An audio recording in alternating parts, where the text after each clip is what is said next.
Coach Anil Kumble వివాదాస్పద రీతిలో పదవి నుంచి తప్పుకోవడంతో కెప్టెన్ విరాట్ కోహ్లీపై సర్వత్రా విమర్శలు వ్యక్తమవుతున్నాయి.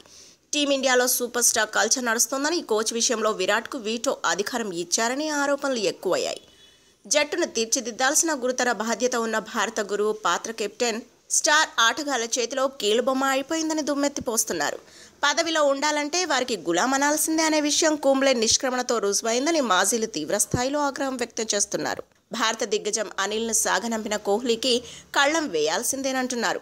ఈ నేపథ్యంలో నెటిజన్లు మరో అడుగు ముందుకేశారు. ఇన్నాళ్లు టీమిండియా సూపర్ హీరోగా విరాట్ను ఆకాశానికి ఎత్తిన వారు ఇప్పుడు అతన్ని కెప్టెన్గా తప్పించాలని డిమాండ్ చేస్తున్నారు. అతని స్థానంలో మిస్టర్ కూల్ మహేంద్ర సింగ్ ధోనీకి మళ్లీ పగ్గాలు అప్పగించాలంటున్నారు. ఇప్పటికే ఛాంపియన్స్ ట్రోఫీ ఫైనల్లో పాక్ చేతిలో ఓటమితో కోహ్లీపై తీవ్ర విమర్శనాస్త్రాలు సంధించిన ఫ్యాన్స్ కుంబ్లే రాజీనామాతో కెప్టెన్పై అగ్గి మీద గుగ్గిలమవుతున్నారు.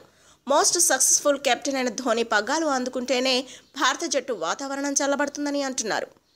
కుంబ్లే వర్సెస్ కోహ్లీ అనే ట్యాగ్ లైన్తో ఫ్యాన్స్ కురిపిస్తున్న ట్వీట్ల వర్షం ఇప్పుడు సోషల్ మీడియాలో హిట్ పుట్టిస్తున్నాయి. ఇలాంటి క్లిష్ట పరిస్థితులను ఎదుర్కోవడంలో మహేష్ సిద్ధహస్తుడని అతనిపై పొగడ్తల వర్షం కురిపిస్తున్నారు. కెప్టెన్గా కోహ్లీ కంటే ధోనీ 100 రెట్లు ఉత్తముడని, విరాట్ మాత్రం మహీ కంటే 100 రెట్లు కోపిష్టి అని కాన్షు అనే అభిమాని ట్వీట్ చేశాడు. ధోనీని కెప్టెన్ చేయండి, అన్నీ సర్దుకుంటాయని అనిల్ శ్రీవాస్తవ రాశాడు.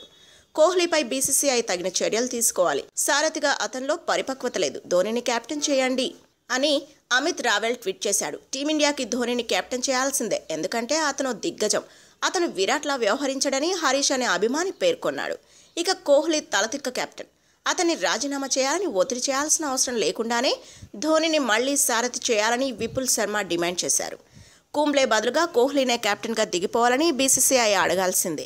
విరాట్ నాణ్యమైన ఆటగాడే, కానీ ధోనీ లాంటి దిగ్గజ కెప్టెన్ కాదని శుభం చంద్ర ట్వీట్ చేశాడు.